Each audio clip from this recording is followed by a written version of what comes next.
travelers, and monster catchers abound. I'm Stella Ferris, and you've crash landed on the Monster Catchers Journal podcast. I hope you enjoyed this riveting tale I'm about to tell you today about how I caught this next glyph.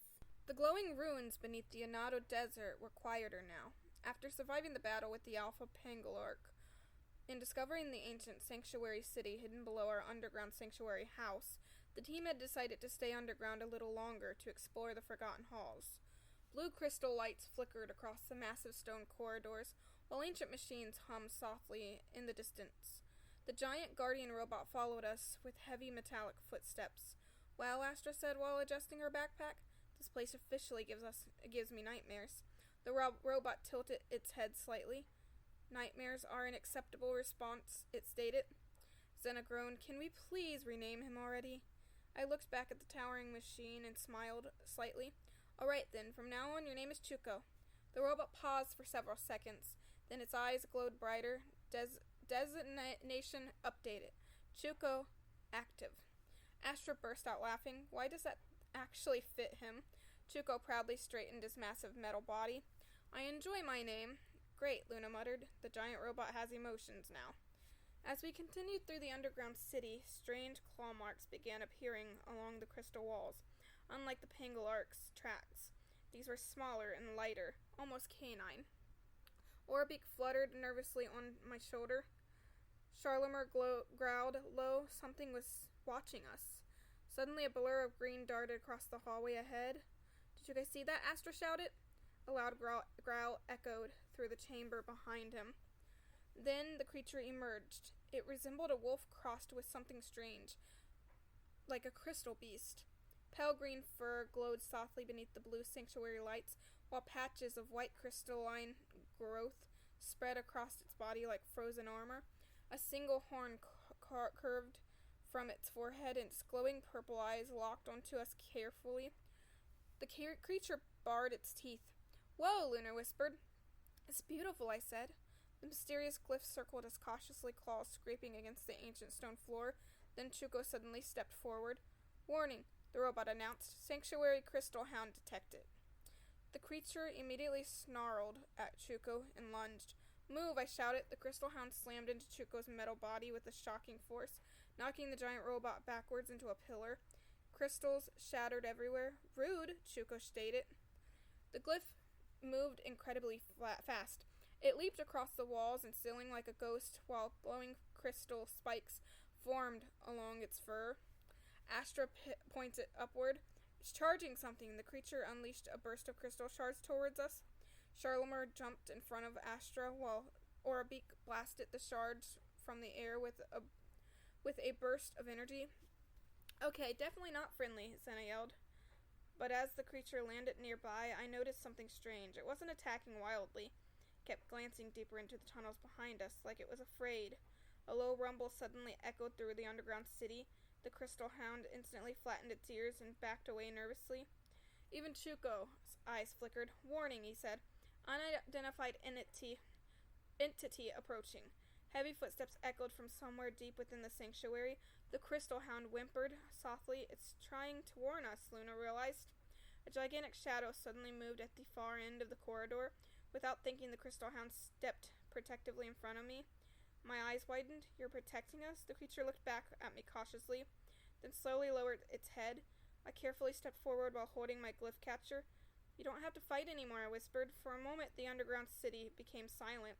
The golden light spiraled around the crystal hound as it willingly transformed into energy and entered the catcher. Click. Glyph captured successful. Astra grinned widely. "Yes." "What are you going to name it?" Luna asked. I looked down at the glowing glyph catcher and smiled. "Cryoshard." Suddenly, Chuko turned toward the dark tunnel ahead. Its eyes narrowed. "New problem detected." The gigantic shadow slowly stepped into the crystal light, and whatever it was far bigger than the Alpha Pengulark. The entire corridor fell silent. Even Chuko stopped moving. The massive shadow at the end of the tunnel slowly stepped closer, each footstep shaking the ancient city's walls. Blue crystals flickered violently as dust rained from the ceiling. Astra slowly backed up beside Sharlamur. Why are all the giant things down here angry? Correction, Chuko said. This one is not angry. The glowing eyes of the machine narrowed. It is hungry. That's worse, Zena shouted. The creature finally emerged into the crystal light. My stomach dropped instantly. It looked like some horrifying fusion of a centipede and a dragon.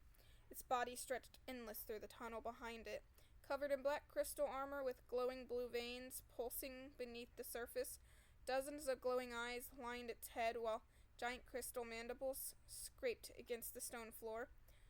Cryoshard immediately growled from inside its glyph catcher, or as we call it, glyphid. The gigantic creature screeched loudly enough to shake the entire underground city. Then it charged.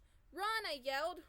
The team scattered as the enormous crystal centipede smashed through the corridor walls behind us. Ancient pillars exploded apart, while the creature ripped through the tunnels with terrifying speed. Why is it so fast? Astra screamed, running. Chuko turned suddenly and raised one of his massive arms. Defensive action initiated. A glowing barrier erupted from his arms just as the creature lunged forward toward us. Crash! The impact sent Chuko skidding backwards across the floor while sparks exploded from his armor. Barrier at 6%, Chuko announced calmly.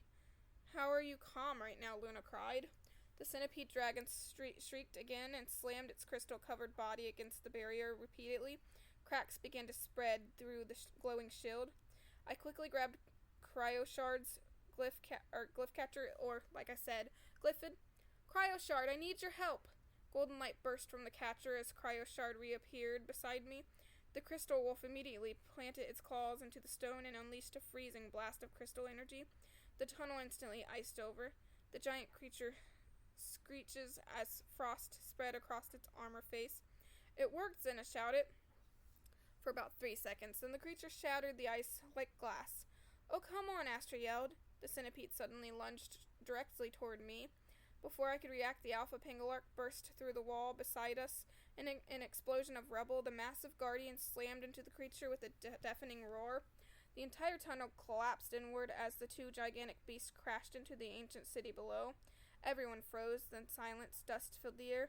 Luna blinked slowly. Did the alpha pengulark just save us? Yes, Chuko replied. The guardian recognizes Stella Ferris as sanctuary hair. I stared down into the massive hole because we had climbed back up out. Behind the battle, far below us, glowing blue lights pulsed from an enormous chamber hidden beneath the city, and in the center of that chamber was a gigantic glowing door, covered in ancient symbols, the same symbols I had seen in my vision. My heart began pounding. Chuko slowly stepped beside me. Core chamber located. Then his voice lowered slightly. However, a distant roar echoed from below. The crystal centipede was still alive, and something else answered it from deeper within the darkness. The distant roar echoed again through the underground city. The sound rattled the crystal around us, while dust drifted from the collapsing ceiling above. Cryoshard pressed close to my side nervously, while Chuko stared into the darkness below the ruined tunnel. Threat level increasing, he warned. But something about the creature felt familiar, not personally familiar, historically familiar. My eyes widened suddenly. The Glyph logbook. Astra blinked. Your library one? I nodded quickly and dropped my backpack onto the stone floor. My hands shook as I pulled out a massive, worn Glyph logbook. I had recovered the sanctuary library from the sanctuary library weeks ago. The ancient pages crackled softly as I flipped through them. Pengulark, Shadow Leviathans, ancient core guardians, and finally I froze. There it was. A massive illustration of the centipede dragon creature staring back at me from the page. Its endless armored body coiled around ruined sanctuary towers, while glowing blue eyes pierced the darkness. Below the image, ancient writing was scrawled across the yellowed paper. Luna leaned closer. What does it say? I swallowed hard. It's a legendary ancient creature. The page trembled slightly in my hands. Cetelur. The moment I said the name aloud, Chuko's eyes immediately brightened. Warning! Legendary entity confirmed. Astra slowly backed away from the hole in the floor. You're telling me that thing is a legendary? I kept reading out loud. Cetelur the Devourer. Beneath the Veil, an ancient fusion creature created during the First Sanctuary era, said to consume crystal energy and burrow through entire higher underground civilizations. Zena's face went pale. That explains the destroyed city. My stomach twisted as I continue reading. It says Cetelur was never defeated. Silence. Only the distant sounds of the creature moving below us echoed through the ruins. Then I noticed one final line written at the bottom of the page in faded ink. Warning, if the veil weakens, Cetelur awakens. The team looked at one another nervously. That's exactly what Chuko said earlier, Luna whispered. A loud crash suddenly erupted from below. The alpha pangolin roared in pain. Cryoshard growled fiercely beside me. Then Chuko slowly turned toward the glowing core chamber beneath the city. Stellaferis, he said seriously, if Cetelur reaches the core, his voice paused, the veil will open. The underground city shook violently as another deafening roar echoed from below. Chunks of crystal fell from the ceiling while blue energy pulsed wildly through the ruined sanctuary halls.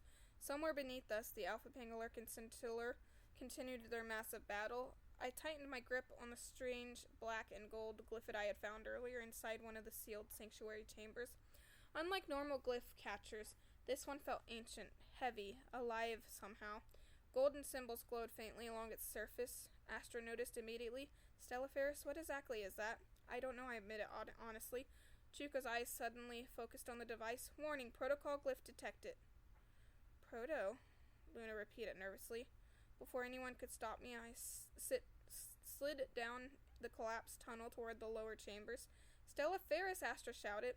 I landed hard onto the crystal floor below just as another shock wave blasted through the chamber. The sight before me was chaos. The Alpha Pangolin was bleeding glowing cyan energy from cracks in its armor, while Cetelur coiled around the ancient pillars like a living nightmare. The legendary creature screeched furiously, while crystal energy surged through its massive body. Chuko stood between the core chamber and Cetelur, firing glowing blasts from his arm cannons. Defensive system failing, he announced. Yeah, I can see that, I yelled. Cetelur suddenly lunged toward Chuko. The robot barely blocked the attack before being slammed backwards through a massive crystal wall. The creature turned toward me, every glowing eye along its face narrowed. My heart nearly stopped. Then the proto-glyph in my hand suddenly began vibrating violently. The glowing symbols brightened. I looked down at it. What are you? A strange instinct hit me. Like the city itself was whispering in my mind, I stepped forward, placing the black and gold glyph onto the ancient stone floor, and pressed the button. Nothing happened for half a second. Then the entire underground city exploded into light. Golden energy erupted from the glyph in a massive waves across the chamber floor. Ancient sanctuary symbols lit up everywhere at once, while hidden machinery awakened deep beneath the ruins. Cetelur screeched loudly and recoiled. Unknown system activated, Chuko announced. The proto-glyph rose slowly into the air. Then something began emerging from inside it. A shape, a large, winged, ancient, golden eyes suddenly opened within light. A massive claw slammed into the stone floor, then another. The energy burst apart as an enormous glyph stepped from the glowing portal. It resembled a gigantic lion crossed with a dragon, covered in black armor, with glowing gold cracks running across its body like molten light. Huge wings unfurled behind it, while ancient sanctuary symbols floated around its mane. The entire chamber went silent. Even Cetelur froze. The Cetelur slowly turned its glowing eyes toward me, then lowered its massive head respectfully. Chuko's eyes widened brighter than ever before. Sanctuary Royal Glyph detected. He paused. Designation. The giant creature roared, shaking the entire city. Solravix! Solravix! The underground sanctuary city trembled as Solravix spread its enormous wings. Golden light poured from the ancient royal glyph, while floating sanctuary symbols circled around its armored body. The moment it appeared, even Cetelur hesitated. The legendary creature recoiled with a furious screech. Its glowing eyes locked on to Solravix. Instantly, Royal Guardian recognized, Chuko announced. The Alpha Pangolin slowly moved beside me despite its injuries, growling at Cetelur while Cryoshard stood protectively at my feet. I stared up at Solarvix in disbelief. You're listening to me. The gigantic creature lowered its head slightly, then suddenly I heard its voice inside my mind. Hair of the sanctuary, command me. My heart skidded. Cetelur roared and lunged towards us before I could think any further. Solarvix, move! I shouted instinctively. The royal glyph exploded forward. Its massive claws collided with Cetelur's armored body in a blast of golden energy that shook the entire chamber. The legendary centipede screeched furiously as Solarvix hurled it through ancient crystal pillars. That was awesome, Astra yelled from above. Cetelur recovered instantly and unleashed a storm of crystal spikes towards us. Solarvix spread its wings wide. A golden shield erupted around the team just as the spikes slammed into it. Boom! Boom! Boom! The chamber shook violently. Barrier stable, Chuko reported proudly. Then Solarvix roared. Golden fire burst from its claws and engulfed Cetelur completely. The ancient creature shrieked as its crystal armor cracked apart beneath the attack. But Cetelur wasn't finished. It wrapped its gigantic body around Solarvix and squeezed. The royal glyph growled in pain. Stella Ferris, Luna shouted, it's weakening! I looked down at my glyph catcher, then back at Cetelur. The logbook's words echoed in my head. Never defeat it. Maybe nobody had ever tried catching it. I took a deep breath. Solarvix, I shouted. The royal glyph's glowing eyes met mine instantly. Hold it still. Solarvix slammed its wings outward with explosive force, pinning Cetelur against the shattered sanctuary floor. Golden chains of energy wrapped around the legendary creature as it screeched wildly. The entire underground city shook. Now or never. I grabbed another one of those glyphs that I had found earlier and ran forward across the collapsed stone floor. Stella Ferris, Astra screamed. Cetelur's glowing eyes locked onto me. For a moment, fear hit me hard. Then I remembered everything. The sanctuary, the vision, the city recognizing me. I raised the catcher and then placed it onto the ground. You're not destroying Nibiru anymore. Golden light erupted outward. The glyph catcher, or like I keep saying throughout this whole episode, the glyphid, absorbed Cetelur's massive body piece by piece while the legendary creature roared furiously against the pole. The light became blinding. Then click, silence. The shaking stopped instantly. Every crystal in the underground city dimmed softly. I stared down at the glyphid and my catch and my hands were trembling the whole time. Legendary glyph capture successful. Nobody moved. Then Astra screamed louder than anyone. She actually did it! Luna hugged Mirno tightly, while Zena looked completely speechless. Even Chuko seemed stunned. Impossible achievement recorded. The Alpha Pingalark let out a deep, victorious roar. I slowly turned towards Solarvix, but instead of celebrating, the royal glyph lowered itself before me completely, like a knight bowing before royalty. Chuko suddenly spoke again. Royal line confirmation complete. I blinked. What? The robot's eyes glowed softly. Stella Ferris. By bloodline, you are heir to the original Nibiran throne. The world suddenly felt very small. Luna's jaw dropped. Astra stared at me. Wait, what? I shook my head immediately. No. There's no way. Chuko continued. Following the fall of the first sanctuary, the royal bloodline was hidden. Images flashed through my mind again. A crown, a burning city, a child escaping through the underground tunnels. Then Chuko said something that made my stomach twist. Had the current king not claimed the throne, he paused, you would now be princess of Nibiru. The chamber fell completely silent. I could barely breathe. The king? I whispered. I looked up slowly. I don't even know him. Chuko's eyes dimmed slightly. Current king designation. He paused. Your uncle. I couldn't believe it. I had just found out I was technically the lost princess of Nibiru, and somehow I had also ended up with two legendary glyphs, Solarvix of Light and Cetelur of Chaos. But honestly, that's not what this episode is really about. This episode is about Cryoshard, the mysterious crystal wolf hiding in the underground sanctuary city that everyone thought was dangerous at first. The glyph that chose to protect us from Cetelur instead of running away, and in the end, the loyal crystal beast that trusted me enough to be captured. Plus, we renamed the ancient robot Chuko, so honestly, this entire underground city adventure was kind of insane. And that's all I have for you guys for this week. I hope that you enjoyed my story about how I caught this glyph. And I hope that you guys will someday be able to get some merchandise from me, from all the way from Nibiru to your planet. And I hope to hear and see from you guys soon. Goodbye, and may Zelthar shine his beautiful light down on you. Goodbye now.